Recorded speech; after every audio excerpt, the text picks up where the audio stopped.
Malcontent News is a team of journalists, activists, and researchers with three key missions. A commitment to show an unfiltered view of the before, during, and after of key events, live, as it happens. To defend the First Amendment using our rights of a free press. And to amplify the voices of underrepresented individuals including Black, Indigenous, persons of color, and the LGBTQIA+ community. Our team is committed to seeking equality for all and holding those in power accountable. The easiest way to support Malcontent News is to bookmark our website at malcontentnews.com, like and follow us on Facebook, subscribe to us on YouTube, and follow us on Twitter, TikTok, Twitch, Instagram, and in the Google News app. To provide financial support, you can become a patron, make a one-time donation through Venmo, or link your Twitch account to your Amazon Prime account and use your free subscription to subscribe to Malcontent News. Thank you for supporting independent journalism and for being a malcontent.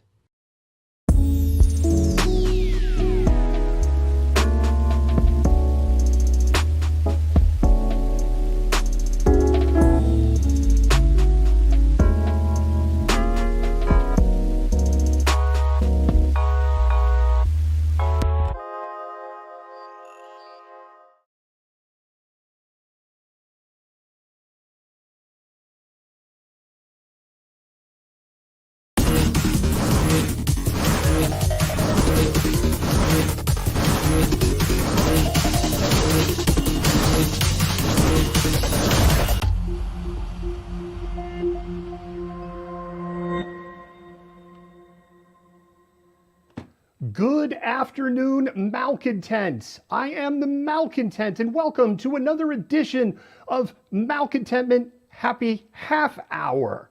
We haven't done this in a really long time. We're broadcasting live on 5 different channels. You can watch us on TikTok.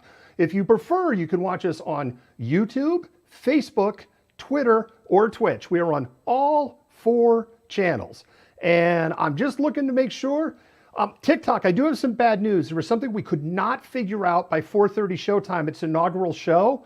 Couldn't figure out how to get to a place where I could see your comments because you are way, way over there. And unfortunately, I can't read your comments or questions for this show. And so for that, I appreciate your patience. I'm not seeing anything on our other channels going, we can't hear you. So I am going to assume that the audio is good and we can go ahead and get started. Let me tell you what we're going to start doing first, and we're going to dive into the show. Malcontentment Happy Half Hour is just that, roughly a half-hour show. We're going to cover 5 stories. We're going to do these on Tuesdays and Thursdays across all of these channels. The other thing that will be going on is we will be editing these and we will be turning them into podcasts. That's coming up in another week or 2. There's a lot that is going on behind the scenes.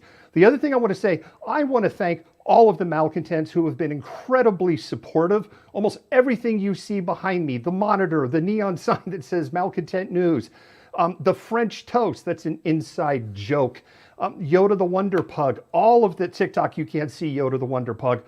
All of these things are because of malcontents like you. Otherwise, we just wouldn't have what we have. I love the hat. Thank you, TikTok. Absolutely love it.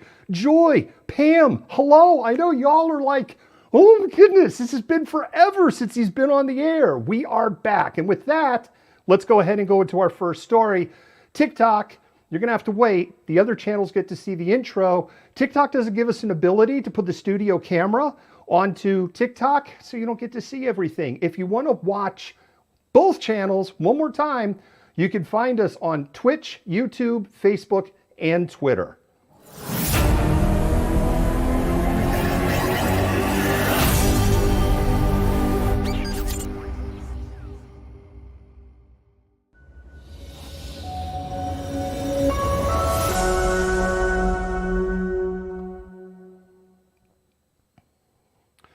Our first story takes us to Uvalde, Texas, and Robb Elementary School. We had told our TikTok followers that We were anticipating the video to be released on Monday and that we would watch the video as soon as it became available. So you don't have to. There were some snarky comments about that. The you don't have to part is that not everybody's cut out to watch 77 minutes of horror and then see if you want to see it for yourselves, it's out there. It was released this afternoon. That's part of the reason why we couldn't figure out the comment situation, because it's like, we have to watch the Robb Elementary video. So let's recap. May 24th, Salvador Ramos. He enters Robb Elementary School in Uvalde, Texas at 11:33 a.m. Over the next 77 minutes, he ends the lives of 19 children, and 2 adults. And almost immediately, the story from police just didn't start adding up. And everybody started calling everything into question. And as the public learned more, the story just got worse and worse and worse. And Uvalde CISD and the county district attorney have been blocking all efforts to release the video from a security camera that was located in the hallway of the school. A bipartisan group of Texas lawmakers, including Governor Abbott, have been calling for the release of the video. There was a hearing on Monday, and the video was released to the Austin Statesman on Monday evening. USA Today had a brief write-up. The video became widely available this afternoon, and we've watched the 77 minutes of video. The first thing I'm going to tell you is, careful what you look for on the internet. That's number one. This is what I could talk about, and I'm going to have to use a little newspeak because, TikTok doesn't like talking about some of these topics. Ramos walks through the empty hallway of the school. He enters classroom 111. There is firing for almost 3 minutes straight, and there's a lot of screams and cries. As Ramos turns the corner, as he's approaching classroom 111, a child just happens to emerge out of a bathroom. And just as he comes out, you can hear the shots. And that child runs in the other direction.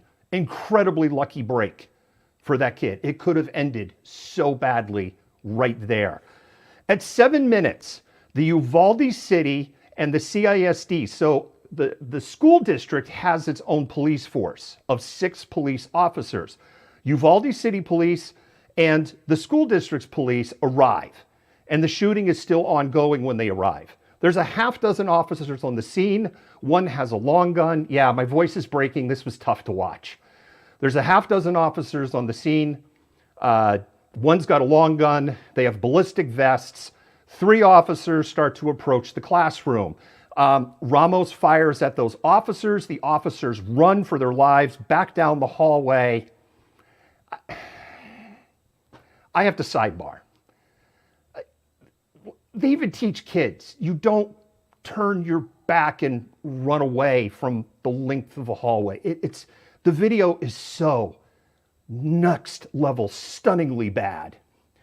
The hallway then starts to fill with Uvalde City, CISD Police, Uvalde County Sheriff, Texas DPS, and federal agencies from more than one organization. So not just the Border Patrol is there.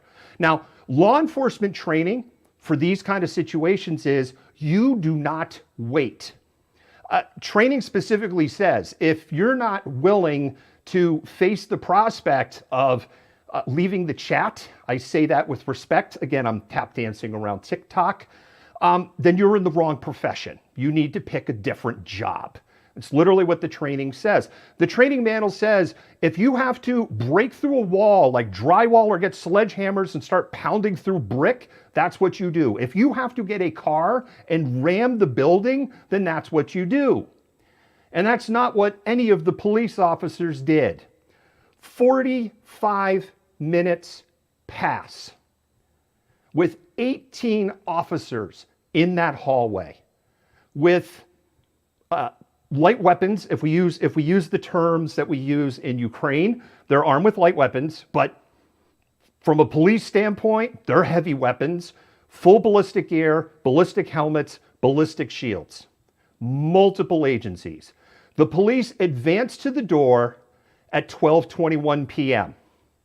And that shot shows 18 police officers in the hallway. One person in classroom 111, 18 years old, only bought that weapon a week ago. 18 heavily armed police officers in the hallway. They don't enter that classroom until 12:50 p.m. They stand outside that door for 29 minutes. And every now and then, more shots. It's really hard to watch. So we now know the rest of the story, which is 19 children no longer with us, 2 adults. Now, there are some facts that we've learned, and I think it's important because facts matter. The truth matters. 1, the police didn't need a key to enter that room. They never requested a key. There is no custodial official or school official that is with that group that goes down the hallway at 12:21. That's already been established before the video came out. So that just was not true. The next one, which wasn't true, there was the claim that a door had been propped open by a teacher and that the Ramos just walked right in through this propped door. That's not true either. Their door was not propped open, and that was established before this video came out. Every law enforcement agency, except Uvalde CISD, the school police chief, is saying the school police chief said, "I'm the person in charge here." Every law enforcement agency is pointing the blame at them. Ultimately, it was Customs and Border Protection agents that ended the situation, that entered that classroom at 12:50 p.m. So that's what we've learned, but it doesn't answer some key questions.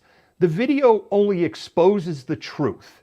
And the truth is, police officers stood outside that door, 18 officers, for 29 minutes and did nothing. But it doesn't answer the question. Who was in charge? Why did they do nothing? And why did it end this way?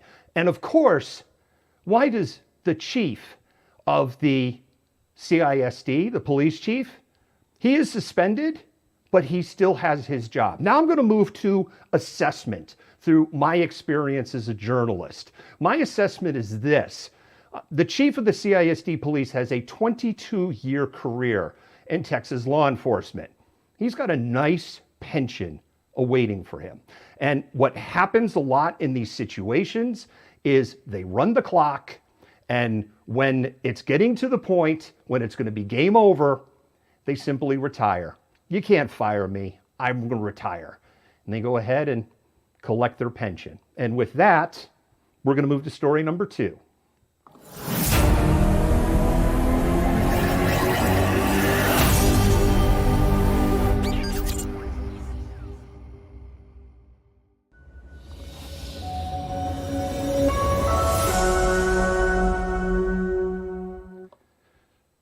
Thank you so much. One of the persons in the comments on one of the other channels. Yeah, I did forget to say that. One of the best ways that you can help us out is totally free.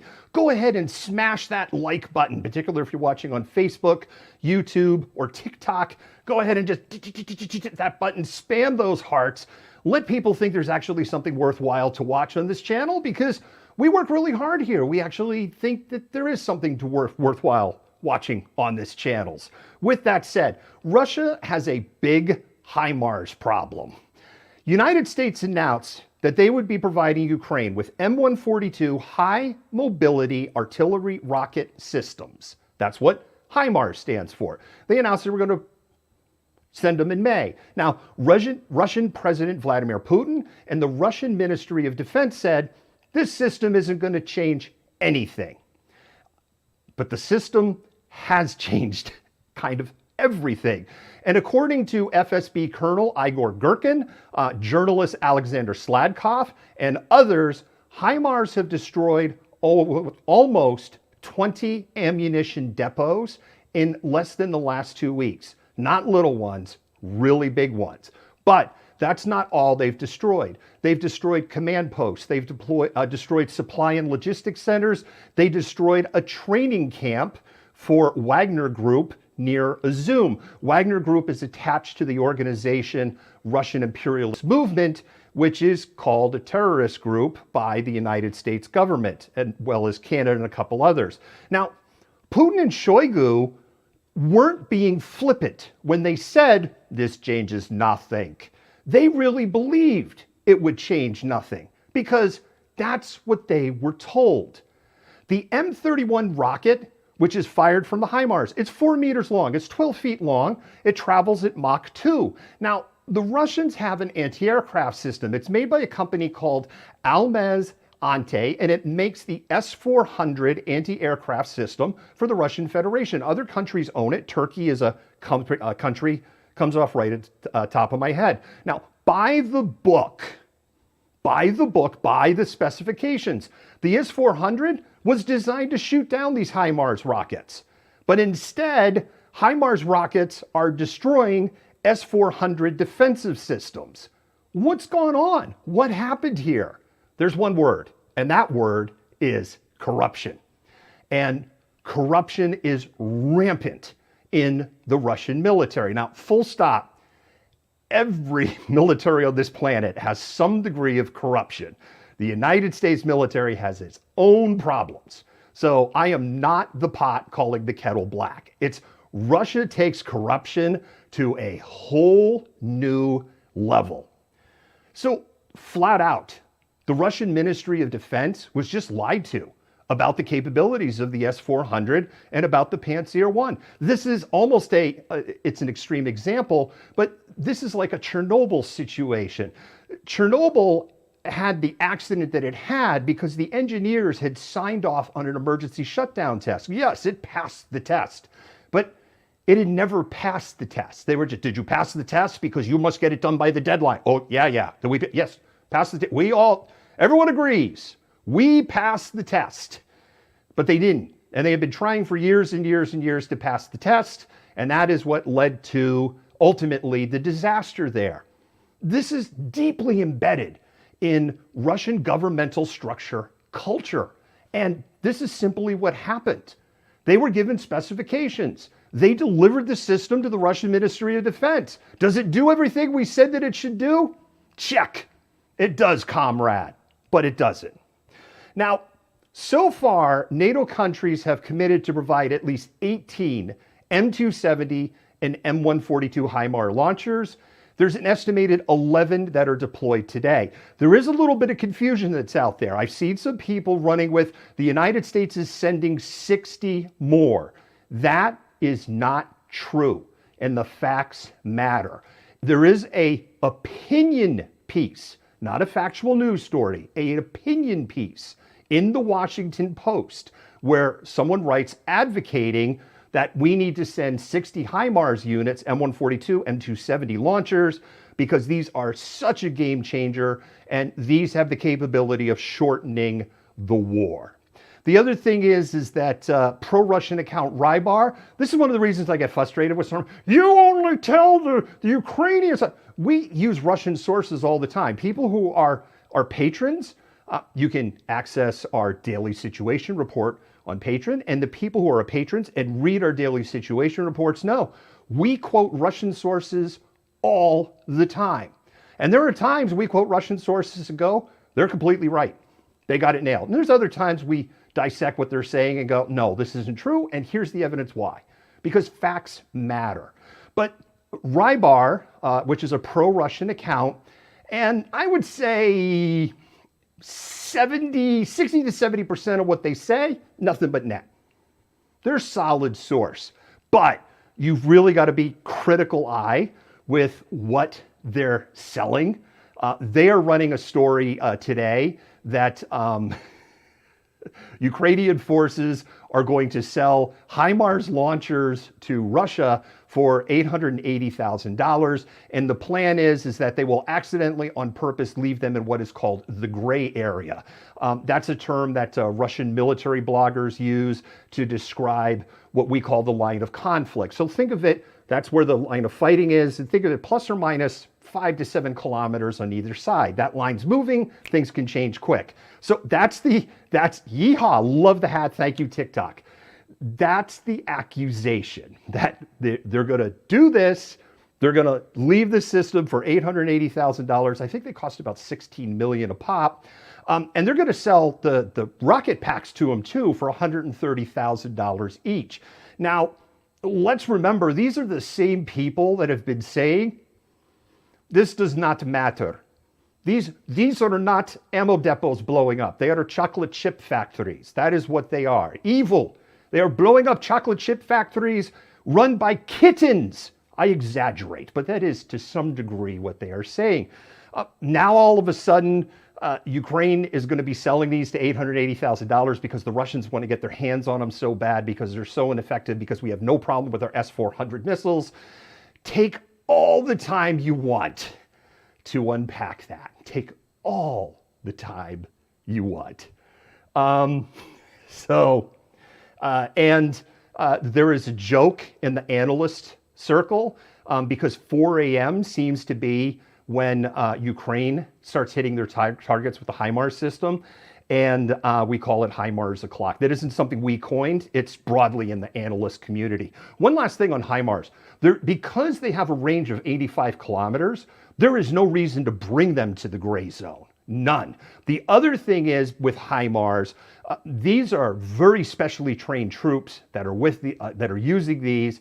There's not going to be anybody motivated to sell these systems at any price tag. If they are selling them for $880,000, you're setting the bar really, really low. Let's go to story number 3.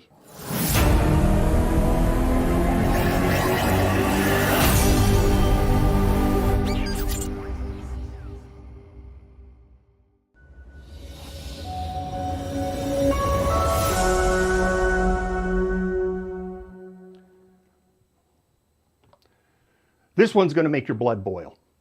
Doesn't matter what your political values are, doesn't matter what you align to. This is going to make your blood boil.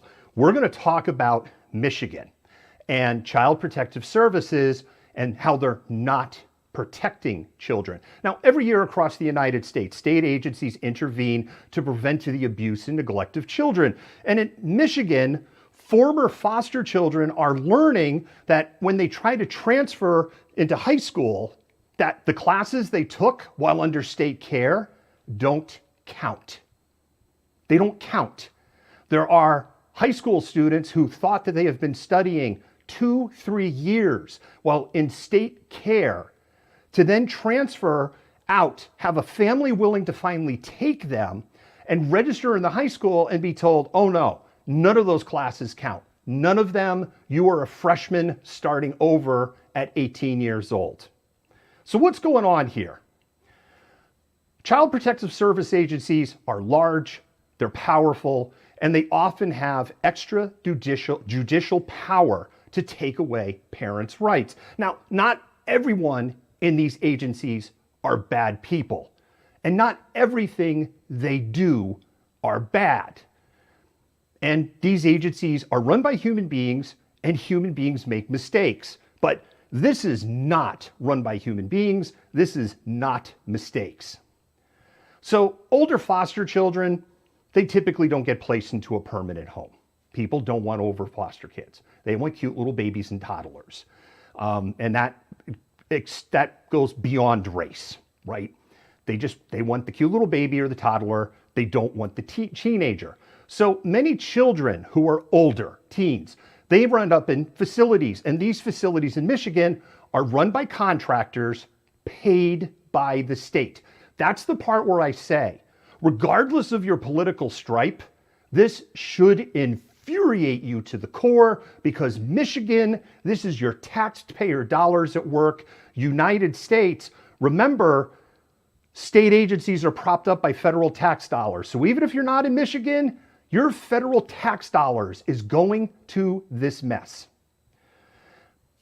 Now, those agencies that the state of Michigan pays are responsible for the care and welfare of children. And part of that, if they are in a residential setting, they have behavioral issues, they have addiction issues that have to get addressed, or they just have no other place to put them, then part of that is providing them an education. And they get paid to do that. They get money. So they get money to care for the kid, to feed for the kid, to clothe the kid, for medical care for the kid, for the emotional care for the kid, and they get money to educate the kid. Now, at some residential facilities, they have teachers on site and they are taught by teachers. Others, they take online classes. Some teens reported that they were just handed a packet of paper. Here are worksheets. Go do your worksheets. That's it. No help, no computer, no nothing. Just fill out these worksheets. When children leave the system and they try to transfer to a high school, they've found an appointment or they've emancipated themselves at 18 years old, whether it's public school or private school, they're being told your classes don't count. Now, why is this happening? This isn't exactly a Health and Human Services issue. In Michigan, there is no statewide educational standard. There are over 800 school districts. Each individual school district decides what transcripts and classes they will accept and what transcript and classes they won't accept. And for foster kids, most of the time the answer is, well, none of them count. Now, there's part of a motivation that goes behind here. Because remember, foster kids, regardless of race, are a disadvantaged class. The school gets federal and state dollars for taking these kids that have either emancipated themselves or have moved into a foster home, and they get additional state dollars. I'm going to say it again. If you're a taxpayer, you should be furious. This doesn't matter if you're MAGA, Rhino, Democrat. Your brain should be exploding right now. And it should be exploding again, even if you're not in Michigan. And worse, the state agencies, again, they're paid to educate those kids, so they're double dipping. Now, this could actually be pretty easily resolved. The legislature in the state of Michigan could just simply sit down and say, okay, we're establishing a universal education standard for the state of Michigan. And if you take classes at this equivalency level, then you have to honor the classes of a student coming into your school. You have to give them the credit for those classes that they took. But there's another problem. Certainly there is a lack of oversight going on in Michigan if you have kids that are in these residential care centers and are just being handed a packet of paper worksheets and being told to wing it. So Health and Human Services needs to increase their oversight. But there's another part. Do you know what the single biggest indicator for future poverty is for someone? The single biggest indicator, education. The education level. Michigan is taking children from parents that they deem have failed to care for their children, and Michigan is setting up those very same children for a lifetime of failure.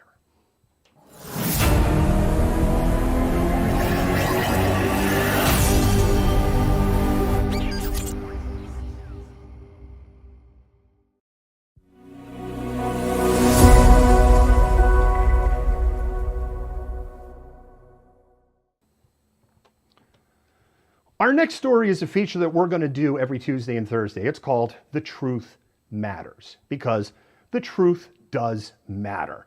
And you might remember there was a story about a General Pavel from Russian military. Now, General Pavel was photographed. And for those of you who are on TikTok, who aren't on the other channels and couldn't see the intro of the picture of General Pavel, Pavel was the person that is supposed to be a general who is rather circular in shape. We never reported on that story. We never wrote it up in a situation report. We never made a TikTok about it. We never did anything on YouTube. We never did any tweets about it, because right away, when we saw this, we're like, this is off. There are things that don't add up here, and the truth matters. The first red flag is General Pavel. Pavel is a first name in Russian. It is almost never a last name. I'm not going to say it is never a last name. I am sure there is a Mr. Pavel somewhere, and there is some poor soul that's probably named Pavel, but Pavel is the first name. The second red flag was the hat. The hat that he was wearing is not the hat of the FSB. It is not the hat of the Russian military. So 2 red flags out of the gate, but that didn't matter. The picture got circulated in the news and social media, and multiple newspapers and websites ran with this story about General Pavel. Well, that picture was taken in Yilan, Russia. And the picture shared was, of course, edited. It's been cropped. It's from a memorial. It was held on May 22nd. That isn't General Pavel. That is 67-year-old Ivan Turchin. And Turchin is a Russian army veteran, and he served as a Russian border guard. He retired in 2011, and after 20 years of service, for everybody in the other channels, I have to do a...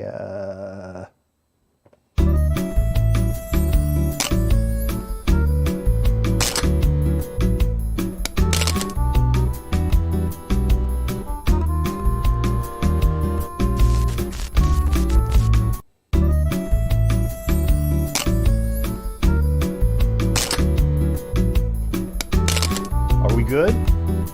Are we good now? On the other channels?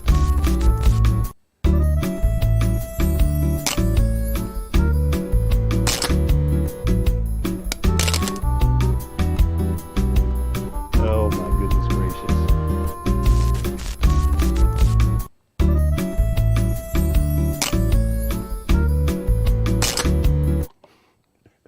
It wouldn't be a show with at least one technical difficulty. For those of you on the other channel, we lost feed on the TikTok channel just briefly.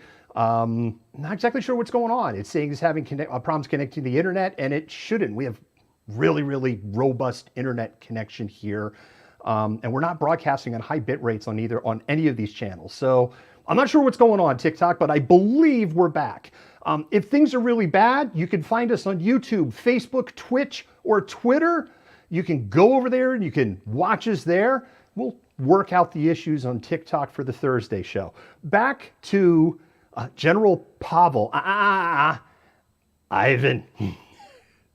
He retired in 2011 after 20 years. And that green hat he's wearing in the pictures, yeah, that's the green hat of the Russian border guards. That's what they wear. Turchin and other border guards were at the park in 2022 for National Border Guard Day. And I have to go to technical difficulties again.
Really old school malcontents are like, man, I thought we were going to be no problems. He hasn't done a show in months. I reset the cell connection over on TikTok. So, well, thank you, Elizabeth. I'm glad to hear that we are coming through loud and clear on the YouTube. And I see there's a ton of you by all the comments going by on YouTube. And I honestly, because of what we could do with the studio, you get a better experience there. Let's go back to Ivan Turchin. The hat that he's wearing is the hat of the Russian border guards. There was on May 22nd when that picture was taken, it was National Border Guard Day in Russia. This has nothing to do with the war in Ukraine. This is just an annual thing that they do every day.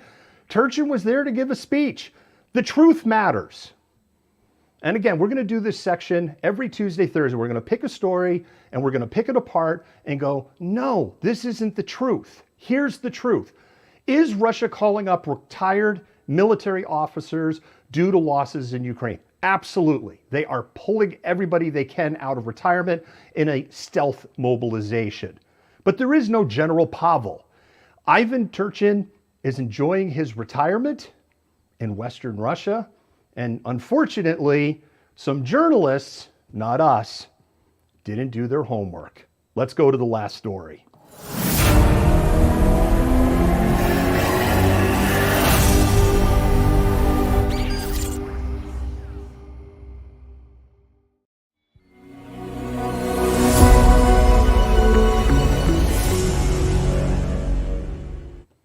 Okay, we've talked about some heavy topics. We're going to go ahead and we're going to end on good news. We're always going to leave you with something good at the end. And the good news is about gasoline prices. Gasoline prices are going down. The national average for unleaded gasoline, according to AAA, is $4.65 a gallon. That's down 36 cents from a month ago. From 28 days, you would get really pedantic from June 14.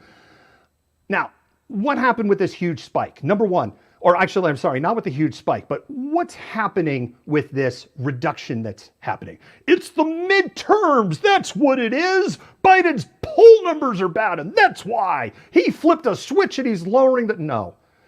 Some of this is just normal seasonality. Gasoline prices, if you look at charts, all of the data is available online on the EIA. Gasoline prices peak sometime between Memorial Day and the 4th of July every year. And then they start to decline down. So some of this is just simple seasonality. The prices were due to come down. Some of this is increased refinery capacity. More United States refineries are operating after a series of convenient outages. And for the last few weeks, they have been making more gasoline than what we use by almost 1 million barrels a week. Of barrels, 42 gallons in a barrel, by the way, of gasoline in a week. So you have supply going up. So it's simple supply and demand. And there's another thing. The price of RBOB wholesale gasoline has plummeted. Now, RBOB wholesale is what distributors pay, not what the gas station pays, because the gas station's buying from a distributor. So here in Washington State, you think of a distributor, this is like the refinery up at Anacortes, right? That's what makes gasoline that comes out of that refinery in Anacortes, Washington, Chevron or Shell or AMP, Abarco, is the chemicals that they add on top of it at the gas station. But what's burped out at that refinery is all the same gasoline. It all comes from the same place. Now, RBOB is the spot market. And sometimes the spot market is the most expensive place to buy gasoline. Right now, it's the better place to buy gasoline. The spot market peaked on June 9. It set a record, not adjusting for inflation, set a record of $4.28 a gallon. So wholesale gasoline has dropped $1.04. Well, wait a minute, you said this was good news. Wholesale gasoline is down $1.04 a gallon at a pump, but what I'm paying is only down 36 cents. Yes. So why? First of all, the price decline lags the spot market because what we pay at the pump today, the distributor bought weeks ago at the higher price. So we're buying the gasoline that was bought at the peak as it worked its way through the system. But wait a minute, malcontent. That should mean the price shouldn't have gone up so fast because when the price was skyrocketing, they were selling us the cheaper gasoline that they had bought a few weeks ago. Yeah, exactly. That's called profit. Now, despite any conspiracy theories, you've been told the sharp increase and the slow decline comes down to three things. One, simple supply and demand. Number two, profit taken. Got to take profit. And finally, yeah, a little bit of the system is a little bit rigged.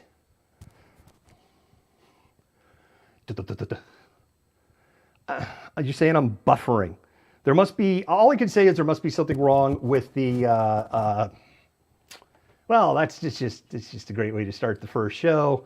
Apparently there are some area internet issues that are extending beyond, which is fine because we're at the end of the show anyway. Max headroom. Max headroom. There really shouldn't be any problems. We have 100 megabits coming out of the studio. So there must be some kind of network situation because of course there is on our first show. Okay, that's our first show. It's done. We've had a couple of glitches. We went 9 minutes over. I think some of the glitches are already, we call it 9 minutes over.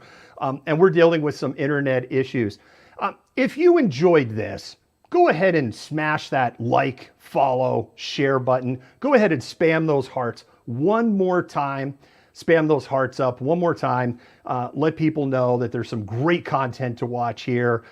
You can find us on TikTok, YouTube, Twitter, Twitch, Facebook. Find the social media channel that you prefer. I will say we are most active on TikTok, Twitter, and we are going to be a lot more active on YouTube in the coming weeks. The other thing is, if you like independent media, if you like having fact-based media where a person like me stands up in front of you and says, I'm going to tell you the facts and I'm going to make it very clear when I'm moving to assessment or opinion, you're going to know. And if it's not like a really clear line, I'm going to say and look into the camera and go, now I'm going to move to assessment, or now I'm going to give you my opinion. I am not here to tell you what to think. I am here to educate you so you can think for yourself and make your own decisions, because that's what responsible journalism is. And responsible journalism is dying in this country. And that is part of what we stand up for and what we will always defend. The right of the free press is a critical part of democracy, but a free press has to be impartial, even when sometimes when the truth hurts and it goes against your personal narratives. And we've covered things where it's gone against our personal narratives, because truth is truth. And if you appreciate all of that, you can go ahead and become a patron. There's information, I believe, on every site that I mentioned. I think there's a link to our link tree. You can go for as little as $5 a month.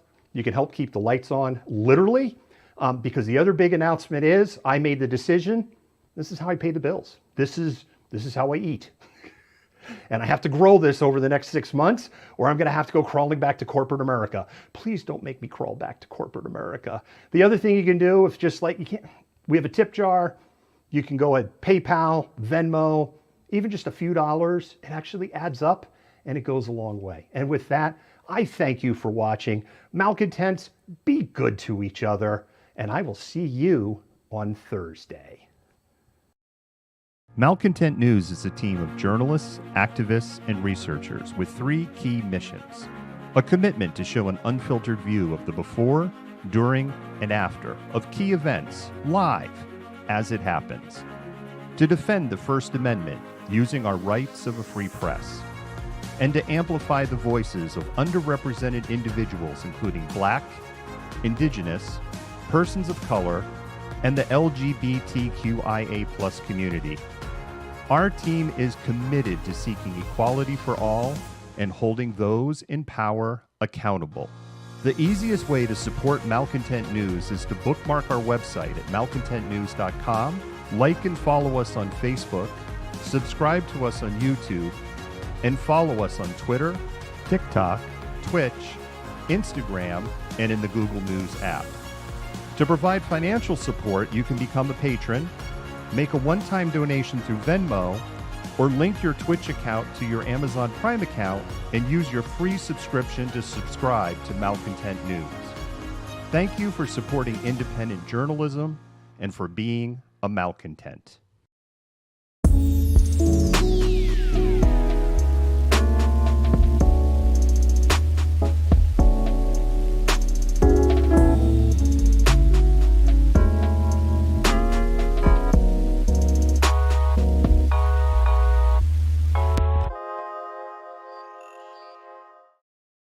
You fit the profile. You're the malcontent. Nobody wants to hear the nonsensical ravings of a loudmouth malcontent. He said malcontent Antifa, fuck you! You are the biggest hypocrite on the face of the planet. I say that you're a terrible reporter. That's what I say.